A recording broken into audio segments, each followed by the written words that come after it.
Alors ce grand sujet des protéines végétales que certains voient parfois d'ailleurs comme un serpent de mer, ça fait longtemps qu'on en parle, on écrit, on réécrit des plans protéines végétales, ça ne vous a pas échappé. On va évidemment parler de tout ça, mais par tradition que l'on a voulu, on va commencer par aller se rendre dans chez nos trois agriculteurs témoins, les protéines végétales vues de leur chapelle, vues de leur exploitation, ça donne quoi? Écoutez-les.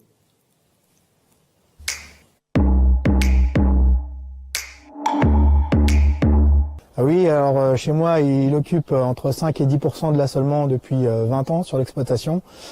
C'est un puissant allié pour réduire les produits phytosanitaires et puis pour avoir de plus belles cultures après. Alors oui, ils ont toujours la place dans nos cultures. Bon, après, c'est plus une question, on va dire, économique à l'heure actuelle que agronomique, parce qu'au niveau agronomique, elles ont totalement leur place sur nos assolements. Seulement, il faut qu'on ait de la rentabilité et c'est toujours, avec des cours de protéagineux si bas, c'est compliqué d'en faire plus, quoi. Alors oui, j'ai encore des protéagineux, en particulier cette année j'ai encore des féroles. Le problème c'est qu'économiquement ça passe pas, donc c'est je suis en marge négative sur les protéagineux dans mes terres. Donc elles ont encore leur place dans un intérêt de rotation, malheureusement elles n'ont pas leur place sur le côté économique pour l'instant.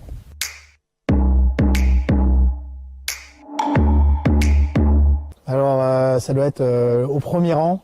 On a besoin de nouvelles variétés, comme pour céréales, plus économes en intrants, mais aussi plus performantes au niveau des résistances. Alors les améliorations sur les protéagineux vont être forcément sur les rendements, parce qu'à l'heure actuelle, il y a eu beaucoup de recherches de fait sur la tenue de la plante, sur l'égrenage, sur plusieurs points. Et ce qui va vraiment manquer aujourd'hui, et ce qui manque aujourd'hui, c'est vraiment du rendement, ce qui fait que ça nous limite aujourd'hui. J'espère que justement demain la création variétale peut permettre de rendre ces cultures rentables, les adapter beaucoup plus à nos terroirs et faire en sorte qu'on produise un petit peu plus et surtout sécuriser parce qu'on a des grosses variations de rendement. Et comme toujours, le bon sens agricole nous rappelle quand même qu'une production, fût-elle pertinente aujourd'hui, les protéines végétales en sont une, si elle n'a pas de perspective économique satisfaisante, elle aura quand même du mal à se développer chez les agriculteurs, dans les exploitations agricoles, parce qu'évidemment, il faut quand même conjuguer l'intérêt pour des variétés et puis évidemment l'intérêt économique de l'entreprise. Voilà pour ce point de départ sur le sujet protéines végétales que l'on va évoquer avec mes deux invités qui sont physiquement avec moi ici. On va commencer Béatrice avec vous, Béatrice Maire, vous êtes la créatrice des deux petits pots que l'on voit, je ne sais pas si on les voit déjà sur l'écran, montez-les un tout petit peu. Vous nous faites de la pâte à tartiner avec de la févrole, alors on va en parler dans un instant. À mes côtés également Bruno Géhin, vous êtes le responsable nouvelles protéines végétales chez Roquette. Et puis à distance, nous aurons dans quelques minutes avec nous Anne Wagner qui n'a pas pu se joindre à nous. Alors encore une fois, je ne vous fais pas l'article sur le contexte sanitaire, mais c'est déjà très sympa Anne d'être avec nous à distance. Elle est la directrice R&D de Tereos. Et puis Antoine Henrion qui est le président de Terre Univia qui ne pouvait pas être avec nous là encore aujourd'hui pour des raisons d'organisation liées à toutes les contraintes qui pèsent sur nous. Est à distance. On est allé le voir hier et on va d'ailleurs démarrer avec lui pour un peu planter le décor sur ce sujet de la protéine végétale, du fameux plan protéine végétale où vous imaginez bien que Terre Univia a été en grande part à la manœuvre. La première question que je lui ai posée, écoutez sa réponse, c'est de savoir quelle était tout simplement l'ambition de ce nouveau plan protéine végétale. Écoutez Antoine Henrion.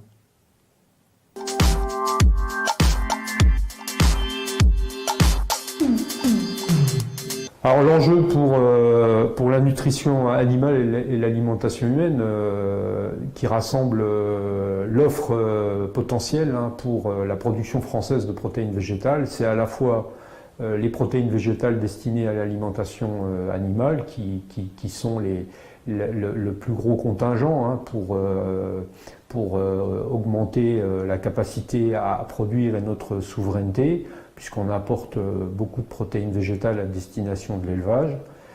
C'est accroître la production de plantes riches en protéines en particulier, mais c'est aussi accroître et continuer à consolider la production d'oléagineux riches en protéines.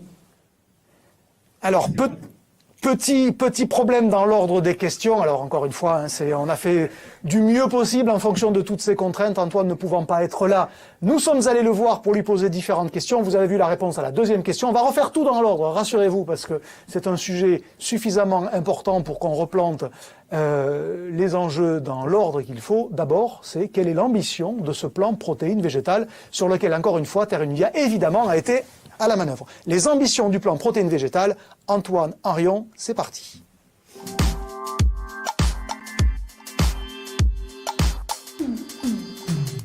Alors le plan protéines a plusieurs vocations. La première, c'est accroître notre souveraineté protéinique, augmenter la capacité à produire des protéines.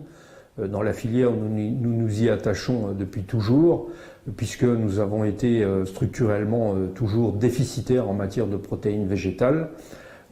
C'est donc le premier challenge, et l'objectif de ce plan protéines à 3 ans, c'est d'avoir un effet de catalyseur pour amorcer un changement. Il est orienté sur l'investissement et l'innovation, investir notamment dans la production, investir dans l'aval, dans les agroéquipements, dans les matériels et dans la chaîne logistique de triage, de ségrégation des grains, mais il est aussi mobilisé pour l'innovation, le transfert, l'acquisition de références, bref, un plan à court terme dans lequel nous nous inscrivons par rapport à notre vision à long terme et qui a vocation quelque part à faire partir une orientation durable vers les protéines végétales, notamment dans les grandes cultures.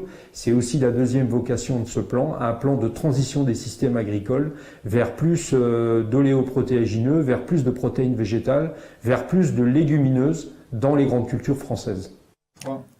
Bref, pour résumer, vous l'avez compris, il faut faire tout simplement grossir cette filière protéines végétales dont la taille est encore jugée insuffisante.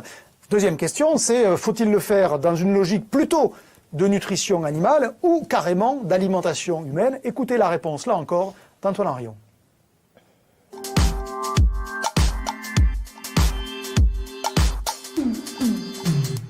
Alors l'enjeu pour la nutrition animale et l'alimentation humaine, qui rassemble l'offre potentielle pour la production française de protéines végétales, c'est à la fois les protéines végétales destinées à l'alimentation animale, qui sont le plus gros contingent pour augmenter la capacité à produire et notre souveraineté, puisqu'on apporte beaucoup de protéines végétales à destination de l'élevage. C'est accroître la production de plantes riches en protéines en particulier, mais c'est aussi accroître et continuer à consolider la production d'oléagineux riches en protéines et qui sont aujourd'hui la première source de tourteaux pour le destiné à l'alimentation animale. Et côté alimentation humaine, c'est continuer à augmenter notre capacité à être autosuffisant en légumes secs notamment, avec notamment les lentilles et le pois chiche, qui sont les légumes secs les plus importants et les plus cultivés en France, notamment plutôt dans la partie sud, mais en tout cas on est encore très dépendant des importations. À écouter Antoine Henrion, vous l'avez probablement senti, en tous les cas, c'est mon point de vue. Je poserai tout à l'heure la question à la fois à Anne Wagner et à Bruno Géhin. Manifestement, le centre de gravité quand même de ce plan, il est quand même plutôt dirigé vers la nutrition animale. Cela dit, la question qui était évoquée par Antoine Henrion était celle de la souveraineté, d'où cette troisième interrogation que je lui ai soumise, c'est de savoir si finalement cette souveraineté française en matière de protéines végétales était quelque chose de réaliste, une direction ou une folle utopie. Écoutez-le.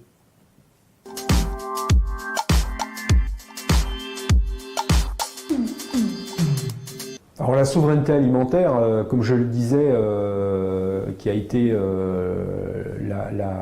le fil rouge des États généraux de l'alimentation, pour les protéines végétales, ça serait illusoire de penser qu'on va être souverain ou en tout cas autonome à 100% demain, mais en tout cas, on a une voie à tracer par rapport à un accroissement de la surface cultivée en protéines végétales qui tend à accroître notre souveraineté. Donc on est déjà les premiers élèves en Europe, on est à plus de 50% de souveraineté, en tout cas de production par rapport à notre consommation, par rapport à l'Europe qui est autour de 35%.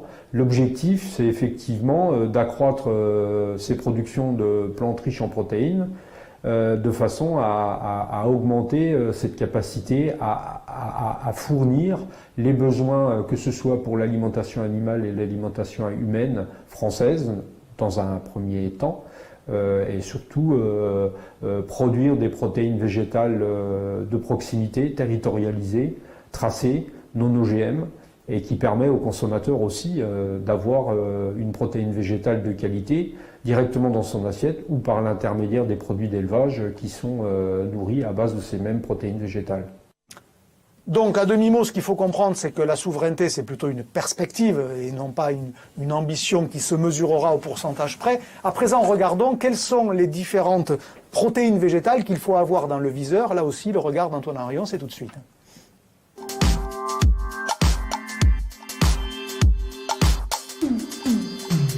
Les protéines végétales, ça devient un terme générique aujourd'hui pour parler à la fois des protéines végétales pour l'alimentation, que ce soit l'alimentation humaine ou l'alimentation animale. Mais derrière les protéines végétales, on a souvent, par les productions et les cultures que l'on peut avoir en France, des légumineuses, c'est-à-dire des espèces qui sont plus résilientes par rapport aux intrants, je pense notamment aux engrais azotés, puisque les légumineuses sont autonomes en azote. Et donc faire plus de légumineuses, c'est aussi rendre les systèmes grandes cultures plus résilients par rapport à tous les défis qui sont devant nous, sur la durabilité, sur le changement climatique, sur la biodiversité. Donc quelque part, faire des protéines végétales dans les systèmes agricoles grandes cultures en France, c'est les rendre plus durables et également accroître cette capacité agronomique à être plus autonome en intrants. Et puis enfin, la dernière question que j'ai posée à Antoine Arion, évidemment, pardonnez-nous, ça aurait été tellement plus sympa de le faire en live, mais encore une fois, ce n'était pas possible. La dernière question que j'ai posée, finalement, de manière très légitime à Antoine Arion, vu le cadre de notre matinée, c'est dans ce contexte-là, quel rôle pour la création variétale? Écoutez-le.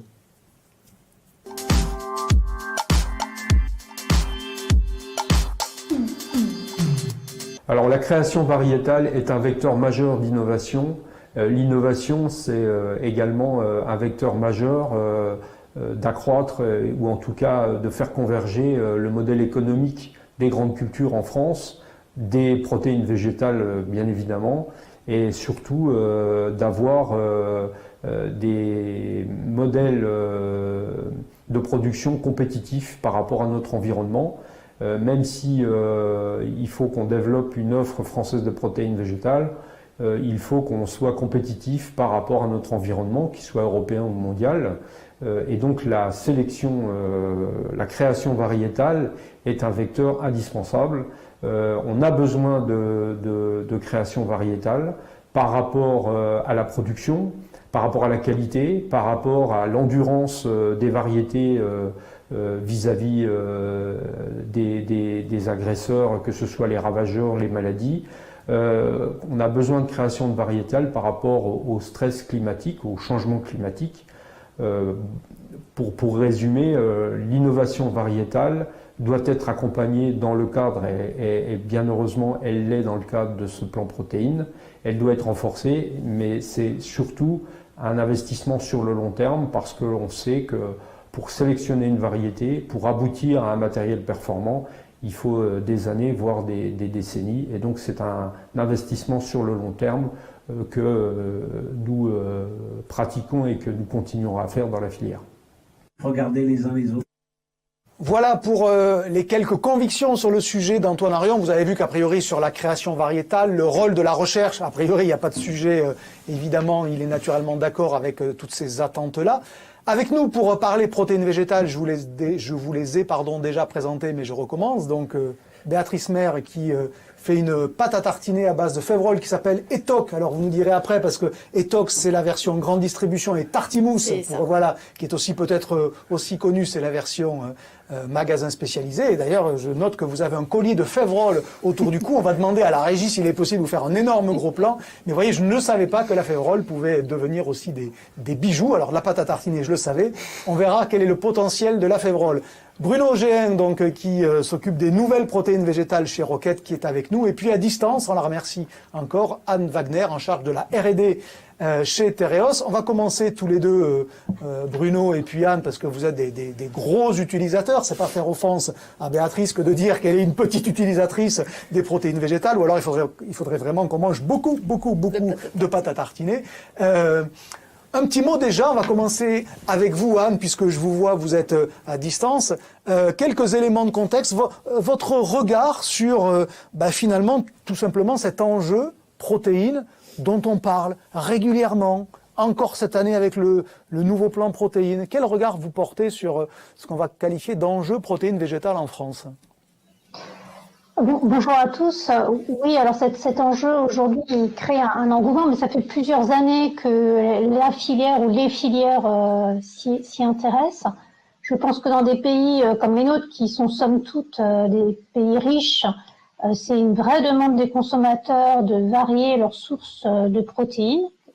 Et pour la plupart d'entre nous, de consommer à la fois des protéines animales et des protéines végétales. Donc il y a une vraie demande des consommateurs pour diversifier, pour des raisons qui peuvent être diverses, leurs ressources de protéines. Et puis je pense que si on lève un petit peu le nez de la France et de nous-mêmes en tant que consommateurs, il y a un vrai besoin au niveau mondial, avec la croissance de la population, de disponibilité de protéines. Et là, encore une fois, les protéines végétales ont leur rôle à jouer, puisque les cycles de production sont beaucoup plus courts que la plupart des protéines animales. Donc, pour moi, le plan protéines français a à la fois un enjeu territorial, notamment au niveau des filières de production agricole et de transformation sur le territoire, et bien sûr jusqu'à l'assiette de nos compatriotes, mais il y a également un enjeu d'export et de compétitivité de la France à l'export. Le plan protéines, là aussi, abonde. Anne, permettez-moi une question qui est volontairement provocante, pas contre vous, mais contre, en gros, la filière en général. Quand on vous écoute, on n'entend que de bonnes raisons pour finalement aller vers plus de protéines végétales. Nourrir la planète, le cycle plus court, enfin bon, des arguments qu'on a l'habitude d'entendre. Mais si ces arguments sont tellement forts, pourquoi faut-il encore un énième plan protéines ? Pourquoi avoir besoin de stimuler quelque chose qui devrait finalement partir tout seul quand je vous écoute, non ? Alors, il y a une première raison qui est celle qui a été débattue jusqu'à présent. Je ne vais pas revenir sur le développement de nouvelles semences et donc la compétitivité au niveau des agriculteurs. Il n'y a pas de filière de protéines végétales, ni d'ailleurs de protéines animales, sans une agriculture qui est économiquement viable. Notamment sur les légumineuses, on a besoin de plus de semences qui sont plus robustes. Je ne reviens pas sur tout ce qui a été largement débattu jusque-là ce matin. Et puis, il faut une structuration de la filière. Il faut aider la filière à se structurer. Tereos, c'est un transformateur. Nous produisons des ingrédients pour l'industrie alimentaire. Quel type d'ingrédients faut-il pour faire une bonne pâte à tartiner, un produit laitier ou un pseudo-produit laitier, quelles sont les fonctionnalités? Donc je pense qu'il y a toute une filière qui doit se structurer au-delà ou en aval plutôt de la production agricole qui doit rester compétitive. Et là, encore une fois, il faut aligner tous les maillons de la chaîne. On va revenir dans un instant sur ce que fait Tereos sur ce grand sujet des protéines végétales, mais continuons de regarder ça d'en haut. Bruno Géhin pour Roquette. La vision que vous avez, vous aussi, de cet enjeu protéines, pourquoi est-ce important? Pourquoi faut-il encore le stimuler par ce plan, cet énième plan? Alors, peut-être que j'y vais fort en le présentant comme ça, mais... Disons, au-delà du plan, ce qu'a dit Anne sur la demande des consommateurs est quand même la base. Après, deuxièmement, si on veut aller vers le food, vers l'alimentaire, il faut pouvoir fournir des protéines, des protéagineux, qui soient consommables par l'homme, dans la consommation de tous les jours. Par exemple, même si Béatrice fait pas des quantités énormes de fèves pour faire son tartimousse, elle a du mal à trouver une fève qui lui convient. D'accord. Donc il y a un problème de filière, c'est-à-dire de disponibilité de matières premières, on pourra y revenir, et surtout après, de transformation. Aujourd'hui et dans le passé, Roquette est depuis 90 ans dans le traitement des matières végétales, a toujours produit des protéines, mais depuis 20 ans, le focus principal de l'entreprise, c'est bien les protéines et le développement du processing de l'extraction des protéines de protéagineux. Mais est-ce que l'enjeu général, il est plutôt, c'est une question que je posais à Antoine Arion tout à l'heure, plutôt sur la nutrition animale, sur l'alimentation humaine? Est-ce que, dans sa réponse, moi j'ai entendu qu'il l'avait quand même un peu hiérarchisé, qu'il y a l'enjeu volumique, il est clairement sur la nutrition animale. Oui, mais l'enjeu de la planète et l'enjeu, la révolution en cours dans l'alimentation, parce que je parle d'une révolution, c'est pas une tendance, il est vraiment sur l'alimentation humaine. On a besoin d'avoir une alimentation, des produits animaux de qualité, tracés, etc. Et de la même chose pour les alternatives ou végétales. Même question pour vous, Anne. Entre ces deux directions, que sont la nutrition animale et l'alimentation humaine, est-ce que vous les hiérarchisez, que ça soit dans le temps, peut-être que l'échelle de temps n'est pas la même, soit dans le volume, parce que le volume ne serait pas le même? Alors, il y a évidemment, en termes de souveraineté française, il y a évidemment une hiérarchisation puisqu'on importe des tourteaux pour l'alimentation animale et l'élevage. Et on n'est pas autosuffisant sur l'élevage. Donc, si on parle d'autosuffisance aujourd'hui, évidemment, c'est l'alimentation animale qui est prioritaire, ou le premier problème. Après, personnellement, je pense qu'il ne faut pas les hiérarchiser parce que finalement, alors c'est peut-être une boutade, mais au-delà des protéines qui vont vers l'alimentation des animaux domestiques, les autres animaux finissent tous dans notre assiette. Donc c'est un peu blanc-bonnet et bonnet blanc, c'est-à-dire que l'élevage nous nourrit comme nous nourrirons directement les protéines végétales, déjà un petit peu aujourd'hui et probablement plus demain. Donc, et au-delà de cette boutade, je pense que, alors, étant un transformateur, Tereos, les deux sont intimement liés, c'est-à-dire que très souvent, des protéines qui sont nobles, alors, Tereos est un gros transformateur, un des plus gros transformateurs mondiaux de blé et de production de protéines de blé. Souvent, les coproduits qui sont issus de la transformation des matières premières agricoles, eux, vont aller nourrir les filières d'élevage. Ce qui fait que les deux sont intimement liés sur la chaîne de transformation des matières premières agricoles. On produit très rarement des protéines uniquement pour l'élevage. Alors, au-delà des protéines fourragères, bien évidemment, comme peuvent l'être le sainfoin ou la luzerne. Je parle des protéines des cultures alimentaires. Continuons avec vous, Anne. Là aussi, Tereos et les protéines végétales, faites-nous un peu le panorama de ce que vous y faites, de ce que ça représente, de votre activité là-dessus pour situer au mieux. Alors c'est comme pour Roquette, les protéines sont le métier de Tereos depuis de nombreuses années. Je le mentionnais à l'instant, Tereos est un des plus gros producteurs de protéines de blé au niveau mondial. Roquette en produit également. La technologie, une petite parenthèse, la technologie d'extraction des protéines de blé est une technologie européenne. Elle est maîtrisée en Europe. Alors on est toujours en train souvent de copier ou de trouver que les Américains font mieux que nous, mais la technologie blé est vraiment une technologie de transformation européenne. L'Australie sait le faire et c'est tout. Donc un petit drapeau bleu blanc rouge européen pour nous sur ces protéines-là. Donc on est sur ces protéines de blé depuis de nombreuses années, que ce soit des protéines natives ou des protéines transformées pour qu'elles soient un petit peu plus fonctionnelles, ajoutant du moussant par exemple. Et puis également on a développé depuis quelques années une gamme de protéines texturées, donc qui sont des substituts de viande. Pour l'alimentation humaine qu'on commercialise aujourd'hui en restauration hors foyer. On a également, je parlais de la luzerne tout à l'heure, c'est une coopérative, production de luzerne pour les éleveurs du groupe, production de pommes de terre et donc de féculerie et donc de pommes de terre, de protéines de pommes de terre. Également, bien évidemment, des protéines de maïs, mais là, c'est exclusivement à l'utilisation d'alimentation animale.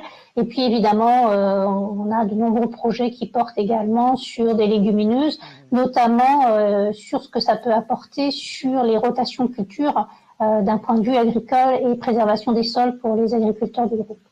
Sur les usages, ce que vous faites des protéines, vous, chez Rocket, que deviennent-elles, ces protéines végétales que vous triturez, transformez Donc, je ne sais pas s'il faut dire craquer d'ailleurs, c'est un vilain mot, je sais, mais bon. Purifier, si on veut. Bon, allez, soyons fous.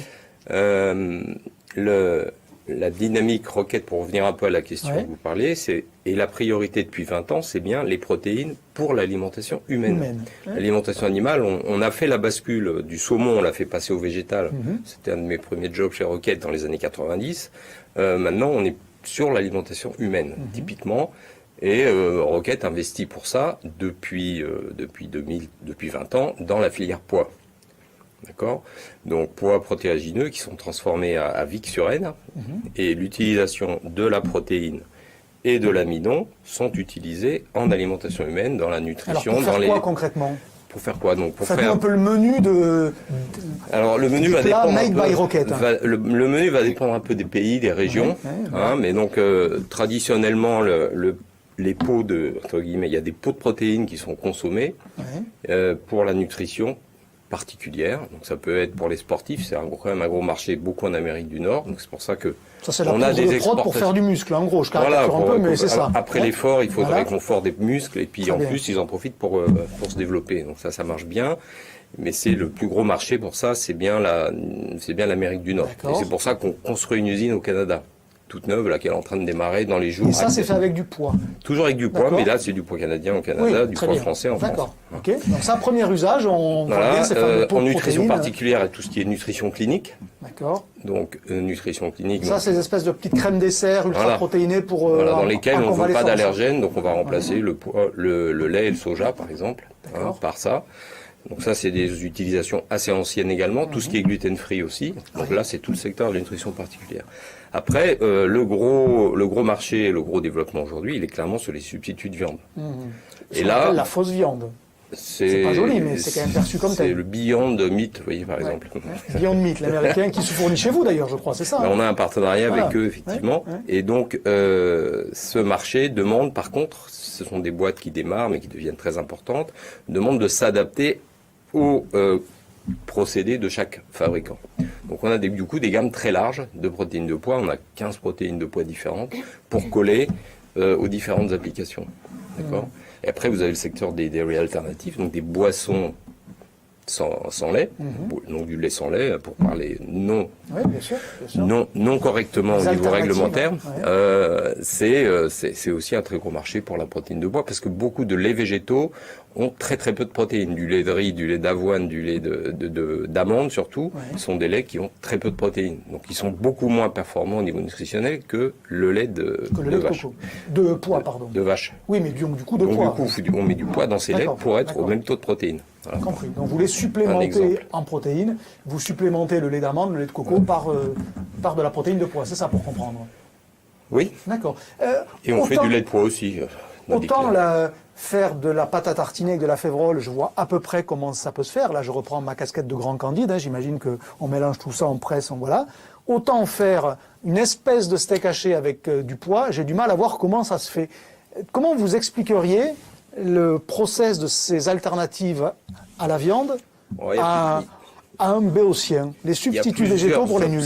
Il y a plusieurs options, il y a des trucs assez techniques, etc. Mais pour être basique, vous prenez une usine de producteurs de burgers viande, c'est pas la réalité, mais vous pouvez faire exactement dans la même ligne, avec les mêmes équipements, hydratation, cutter, formage et puis congélation, des burgers animaux, végétaux. Okay. Donc à la base, c'est la même chose. Le savoir-faire de la filière française d'ailleurs, qui est très performante dans les produits de viande, on peut l'exploiter, et on devrait beaucoup plus l'exploiter.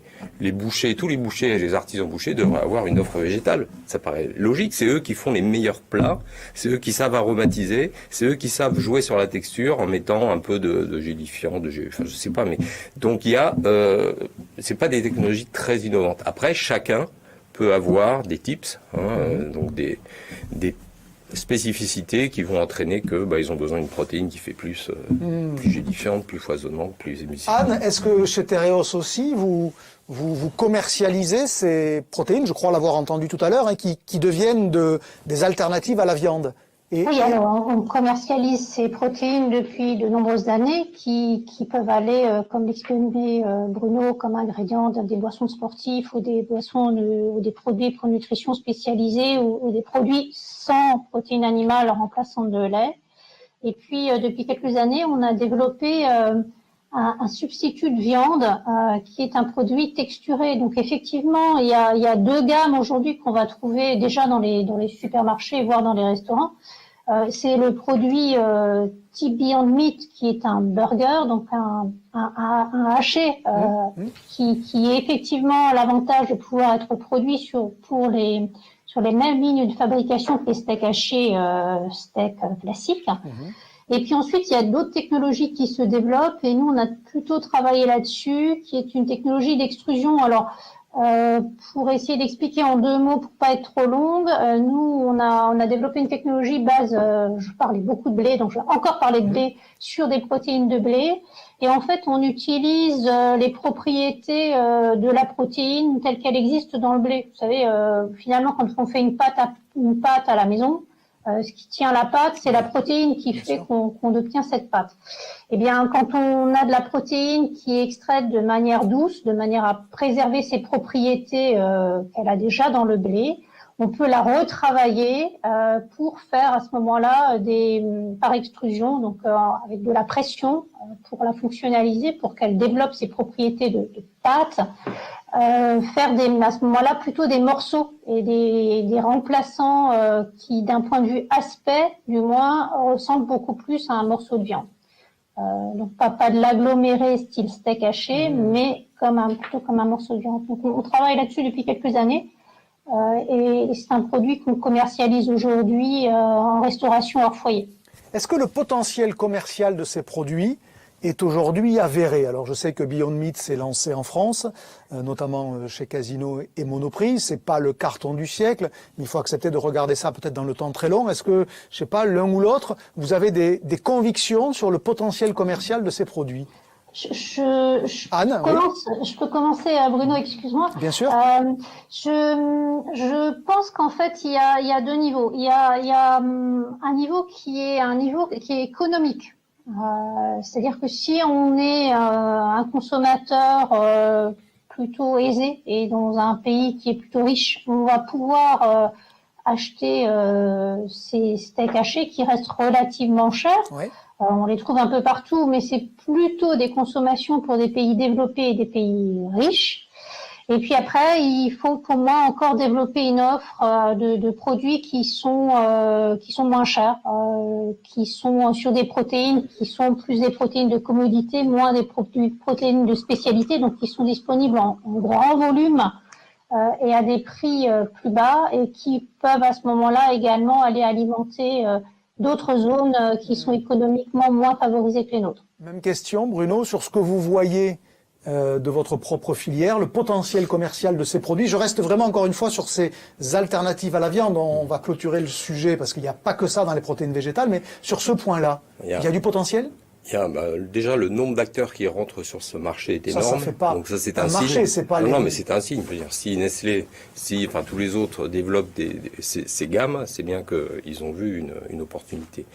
Deuxièmement, comme l'a dit Anne, les aspects économiques sont fondamentaux et c'est là qu'on revient sur ces mahés, c'est-à-dire qu'on a besoin d'avoir des variétés qui collent plus aux attentes du consommateur et également qui amènent plus de rentabilité aux agriculteurs. Je reprends l'exemple du pois. On s'est appuyé sur une filière existante en France en 2000 qui était une filière développée pour la nutrition animale en fait. Et la qualité du pois qui a été produit, développé, les variétés qui avaient été lancées, qui donnait une protéine très digestible, qui donnait des produits très réguliers, etc. Ça nous a permis de construire notre filière. Donc, si on n'a pas la base, on peut pas avancer. Le blé, pourquoi la France est forte en blé? C'est parce qu'on est un gros producteur de blé. Mais je repose ma question par le bout de la chaîne. Oui. Est-ce que finalement cette piste-là d'utilisation des protéines végétales, elle est amenée à prendre de l'ampleur? Est-ce que demain, ça va devenir une espèce de norme à vos yeux de consommer de la protéine façon viande, les fameux burgers Beyond Meat et des tas d'autres, est-ce que ça a vocation à être quelque chose de presque normatif? Vous voyez le sens de la question? Oui. C'est Le consommateur le souhaite, clairement. Le consommateur veut agir sur les évolutions, les dangers de la planète. Et le plus simple pour agir, quand je suis un Français moyen, c'est d'agir sur c'est l'alimentation. de modifier mon assiette. Et donc, partiellement, donc ils deviennent flexitariens. Chez les milléniums, c'est encore plus marqué.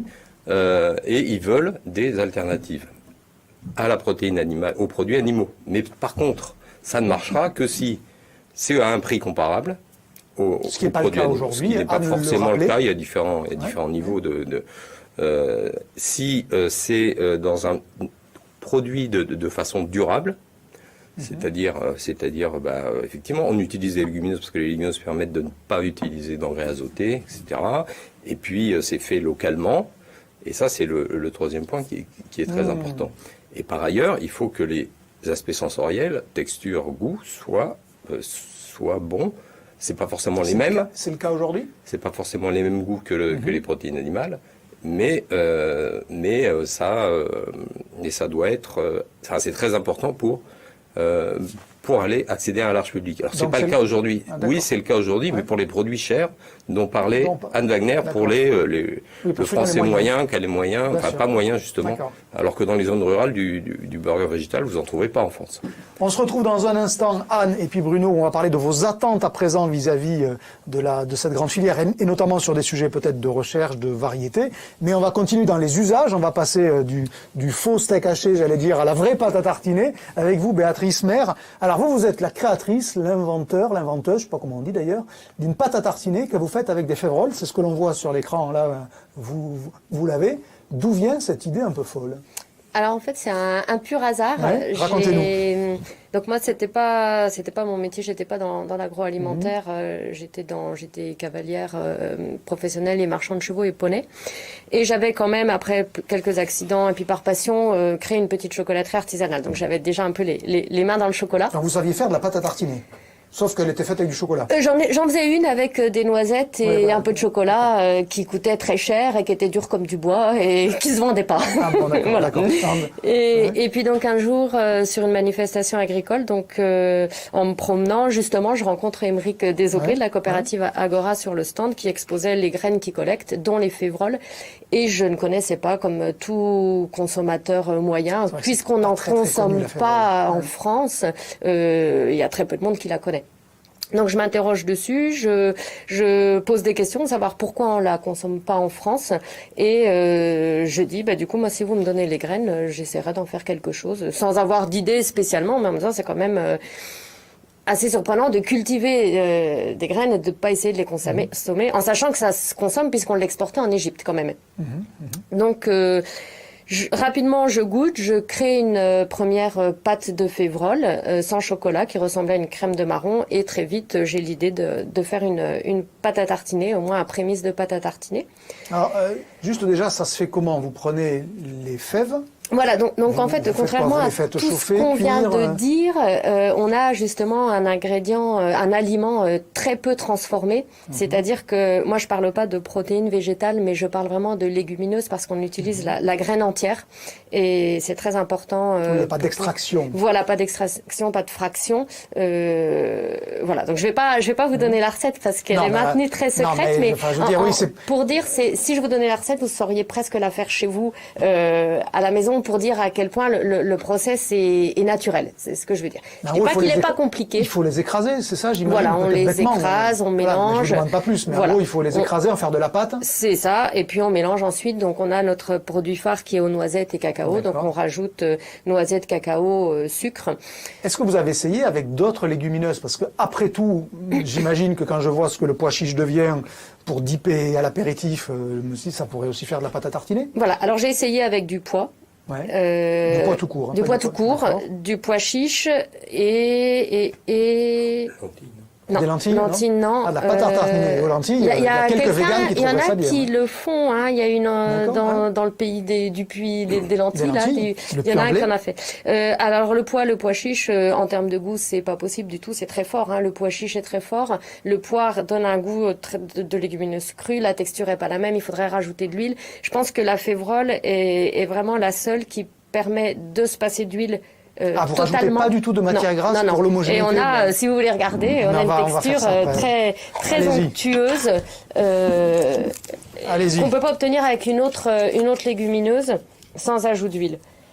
Tenez. Allez, je le prends. Donc, on va faire la dégustation de la pâte à tartiner à la févrole. Donc déjà, je vous montre, c'est très stable. Hein. Donc ça, je pense que je peux le laisser comme ça va pas tomber. Voilà, ça va pas tomber. Donc, vous pouvez la laisser en plein soleil et vous pouvez la congeler et la mettre au frigo. À la température, elle ne va pas elle va pas mollir. déphaser, elle va pas, voilà. Oui, moi je dis mollir, mais déphaser, c'est quand même voilà.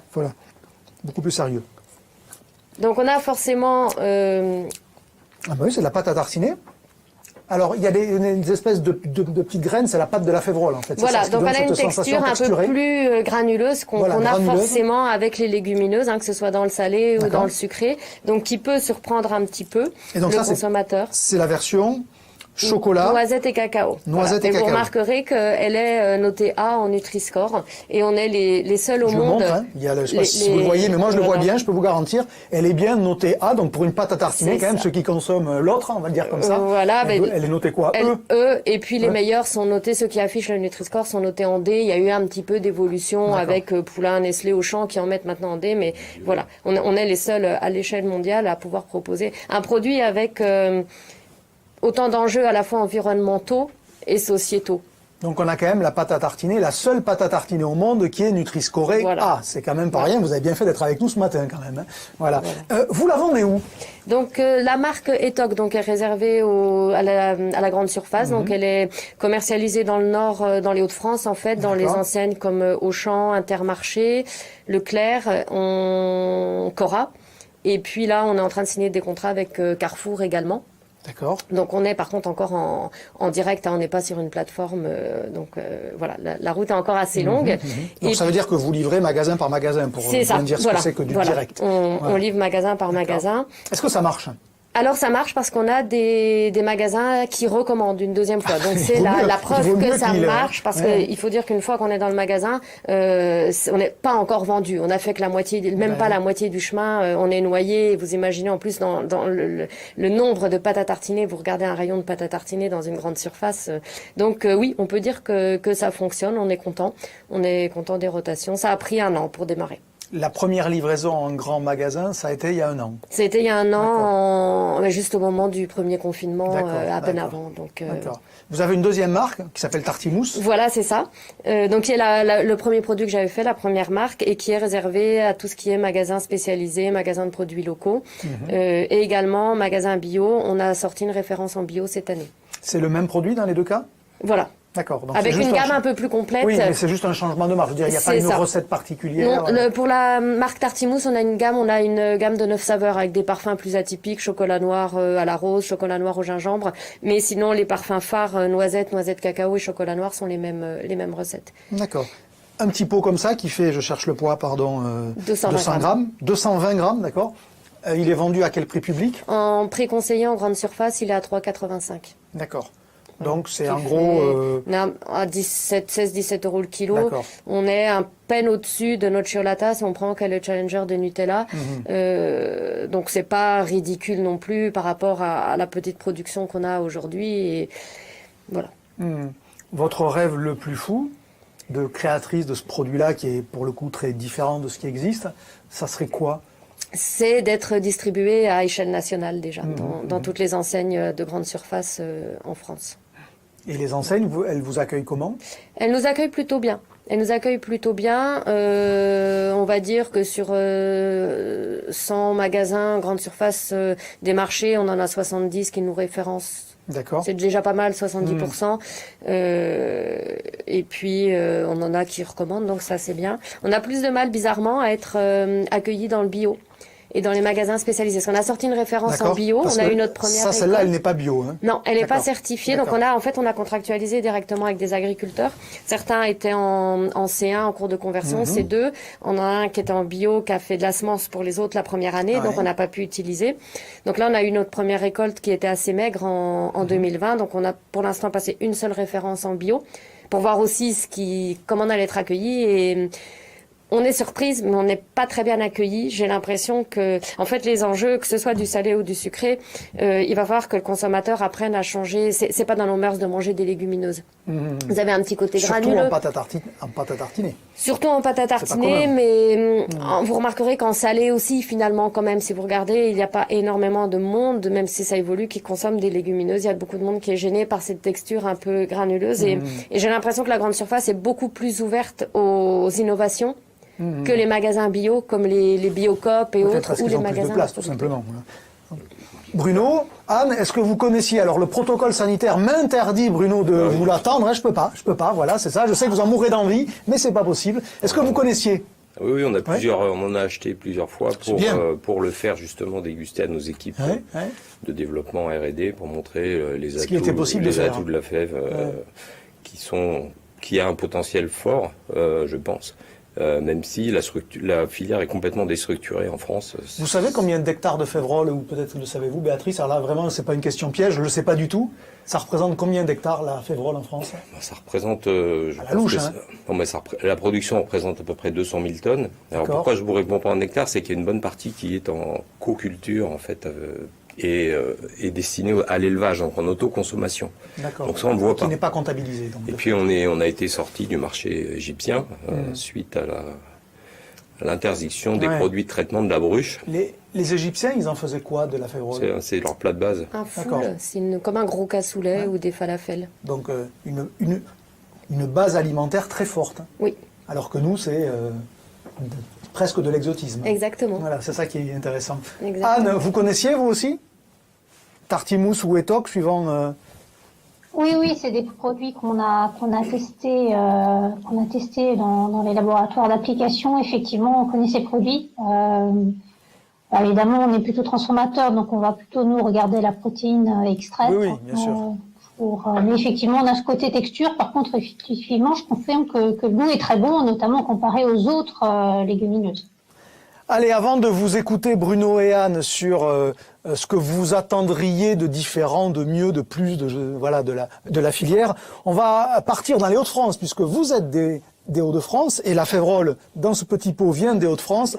On va rester dans la région pour une illustration de ce fameux plan de relance protéines végétales. C'est parti, on va avec Philippe Le Rebourg. Écoutez-le.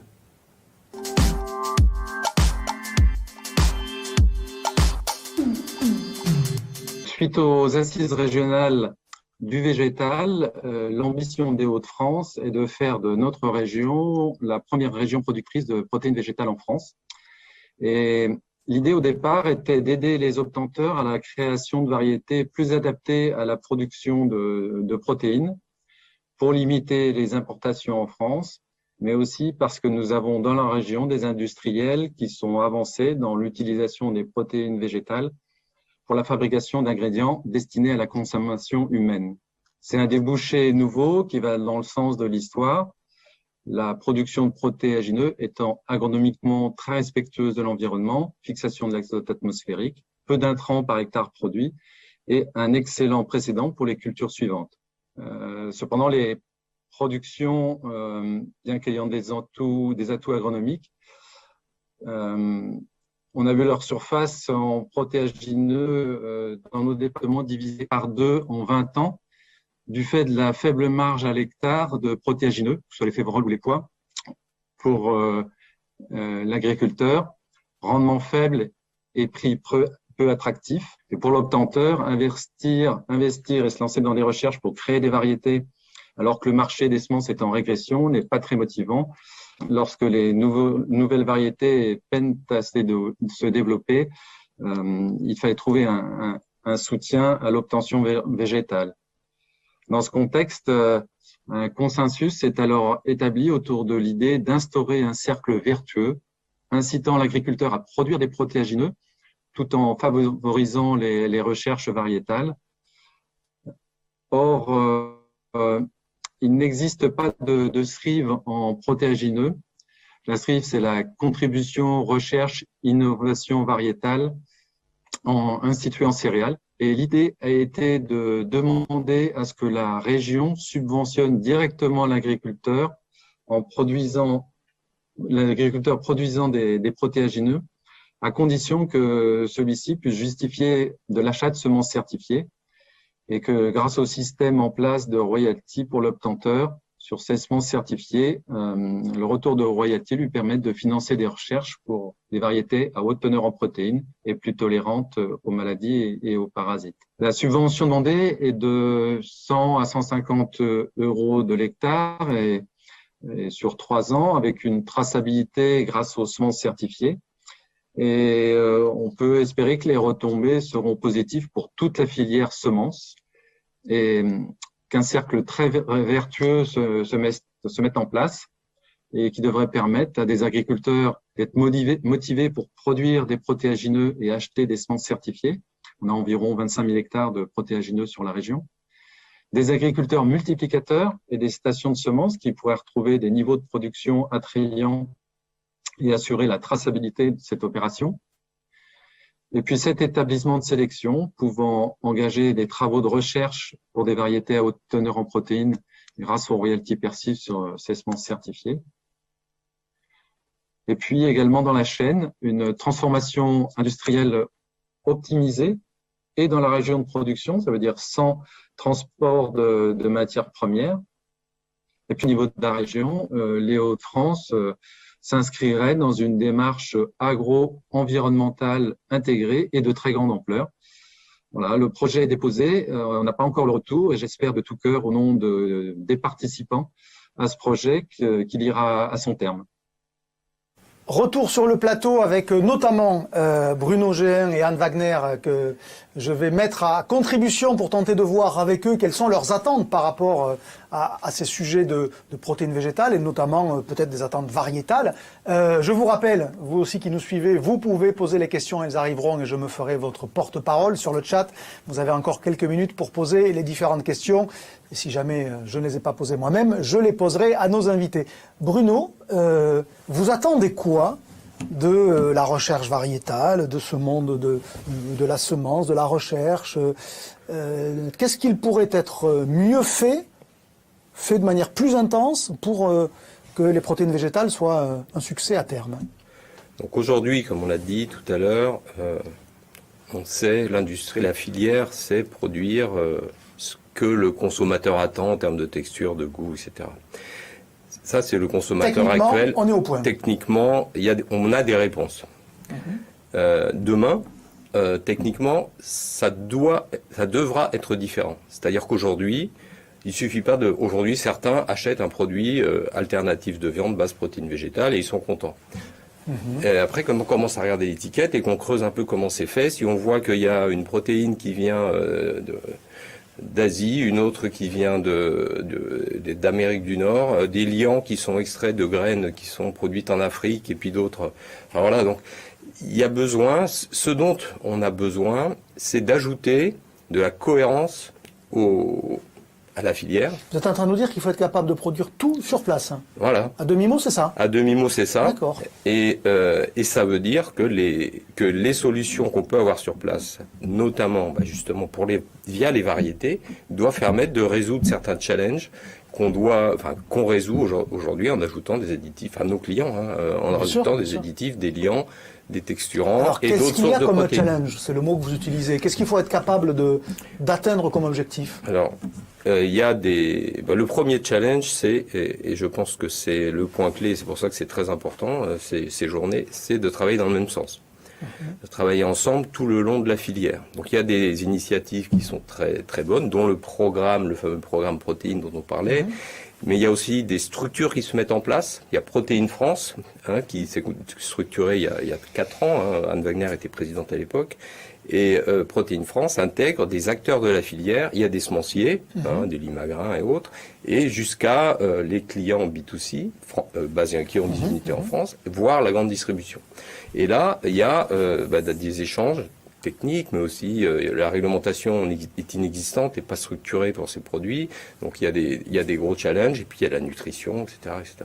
Donc, mais dans les caractéristiques intrinsèques des produits, j'avais cru comprendre là, dans ce que vous aviez commencé qu'il y avait des attentes particulières, je sais pas, une capacité à être transformée, à être. Ouais. Est-ce qu'il y a des points particuliers là que vous voulez mettre en avant? On peut voir l'exemple, quoi. Si on veut faire une pâte à tartiner basse poids, il y a un challenge sur le goût assez marqué. Là, il y a du boulot, quoi. Il y a un peu de travail. Et après, il y a la deuxième chose, c'est que pour que la filière soit pour que se développe, il faut qu'il y ait suffisamment de production. Donc, il faut que les agriculteurs s'y retrouvent. Et là, on a vu tout à l'heure, dans notre micro-trottoir ou notre micro-champ, on va l'appeler comme ça, il faisait un peu la gueule sur le sujet protéines végétales. Voilà. Et donc, ça veut dire que la France a été le premier producteur mondial de pois. On a produit 3,5 millions de tonnes. Aujourd'hui, on produit à peine plus de 10% de ça. Donc, on a su monter une filière hyper performante.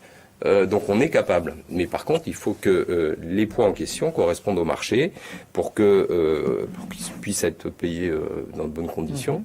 Il faut que les rendements et la production soient stables et il faut qu'ils aient une bonne rentabilité. Donc il y a la sélection variétale qui doit jouer. Donc il y a un critère assez simple pour nous, c'est qu'il y ait plus de protéines. Je pense que tout le monde en a conscience que même s'il y a des conséquences derrière en termes de conduite de culture. Mais il y a d'autres critères, puisque on voit clairement qu'il va y avoir une évolution des attentes, réduire les intrants. Donc les protéagineux sont bien placés sur les fertilisants, mais pas que, les pesticides, les insecticides, etc. Demain, on pourra peut-être plus utiliser que du bio, enfin j'en sais rien, mais donc il y a des challenges pour lesquels les variétés peuvent être et sont en tête de gondole, entre guillemets. Et deuxième chose, il y a les pratiques agricoles qu'il faut peut-être reconsidérer. Aujourd'hui, on a développé, je parle du pois tout à l'heure, une filière pois de printemps française pour l'alimentation animale. On voit que on avait une production très stable, à 4 tonnes à l'hectare, enfin plus ou moins. Enfin, voilà. Aujourd'hui, avec les réchauffements, avec les températures, les sécheresses, la variabilité de production est très forte. Donc le gars, l'agriculteur, il prend sa décision, il n'est pas certain s'il va avoir 3 tonnes ou 5 tonnes à l'hectare. C'est le loto. Donc il y a besoin de se remettre en cause. Et nous, on est prêt à le faire, par exemple, en travaillant des pois d'hiver. Aujourd'hui, au départ, on n'a pas travaillé de pois d'hiver. On était en Picardie, dans une région avec Île-de-France, Champagne-Ardenne, Normandie, où il y avait tout du pois de printemps. Mais là, on est prêt à s'investir plus. Donc là, il y a un boulot variétal. Anne Wagner, même question. Faites votre liste au Père Noël. Là, qu'est-ce que vous aimeriez de plus, de mieux? Allez-y. Je crois que je coche les mêmes cases. C'est déjà rassurant. Que Bruno. Je pense qu'on a une équation à trois inconnus, en fait, trois inconnus ou trois choses à résoudre. Il y a d'un côté, on a la demande du consommateur qui est à avoir du produit local, durable. Alors, je fais durable / bio, etc. On a l'agriculteur qui est très intéressé, on l'a entendu tout à l'heure, par les protéagineux et légumineuses en rotation de culture. Alors, je parle également des fourrages riches en protéines pour l'élevage, mais pour lequel la composante économique est clé. Et puis, il y a le transformateur qui, lui, pour que ce soit intéressant et rentable et viable, on a besoin d'un certain volume.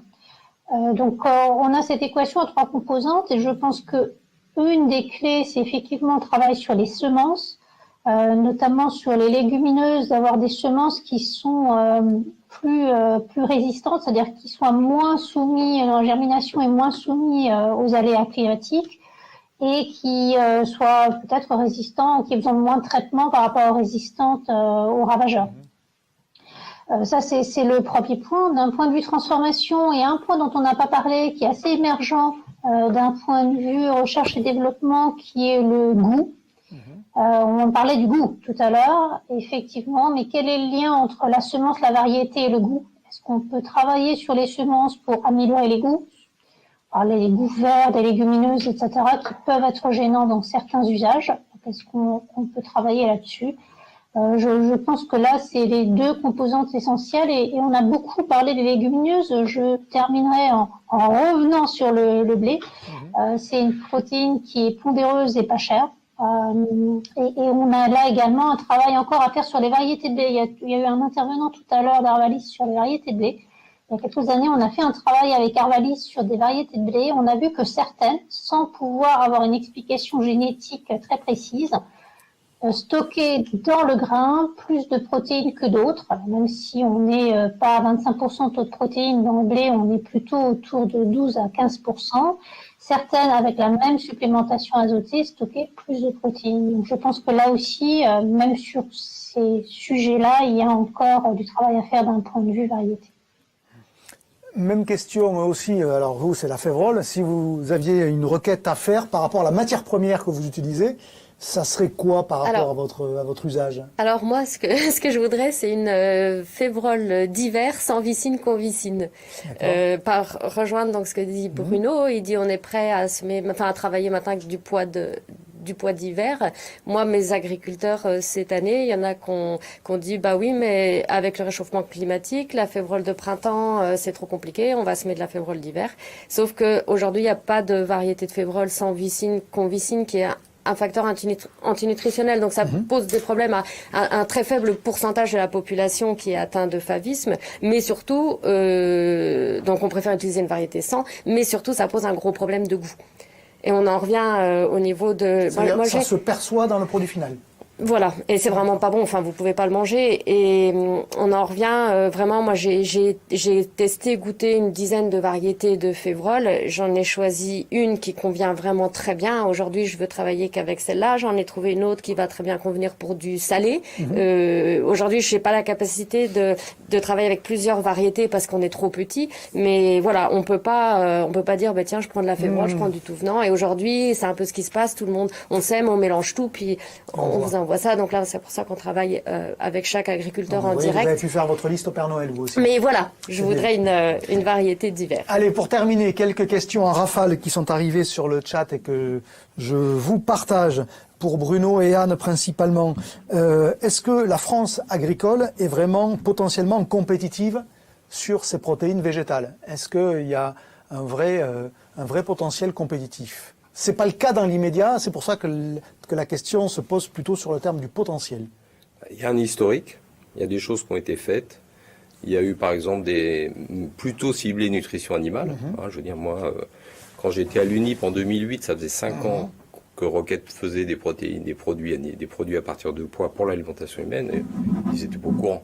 Donc c'est pour vous dire que c'était pas en tête de gondole, mais il y avait énormément de recherches. Donc il y a un potentiel qui est mais là je parlais, techniquement. Le sens de la question était sur la compétitivité, c'est-à-dire du coût de production. Oui, Anne, sur cette question aussi de la compétitivité de la ferme France sur ces protéines végétales.